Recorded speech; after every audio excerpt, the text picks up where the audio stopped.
बिबार ब्रेन्डनि सासे अनार दिनै लफायनि मोनसे दखान गोदान खुलिनो नोंथाङा जाबाय मा बुंनो आङो माने बिराद मोजां मोनदों आब'आ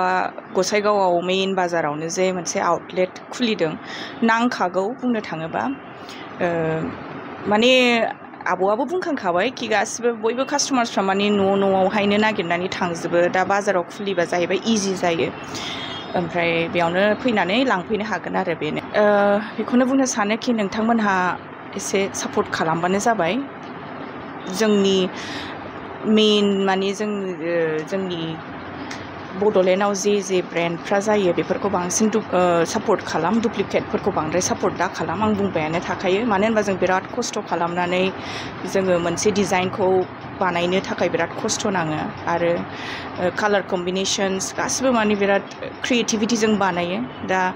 बेफोरखौ जुदि नोंथांमोना सापर्ट खालामोबा जोंहा माने खस्थ' जानोबो हागौ आरो फिउचाराव ओंखायनो नोंथांमोनहा डाइरेक्ट फै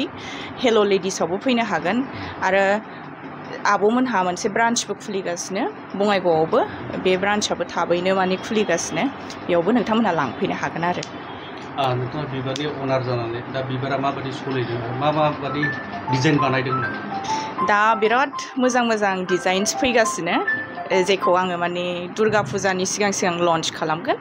माखासेखौ आं एडभार्टाइज होगोन खिन्थु बांसिनखौनो एडभार्टाइजमेन्ट होआ देग्लाय मानो होनबा बिराद डुप्लिकेट जायो आं दिनै देखायबा गाबोननो बियो डुप्लिकेट जानानै हाजार पिस ओंखारगोन ओंखायनो आं बांसिनखौनो एडभार्टाइजमेन्ट होआ देग्लाय एसे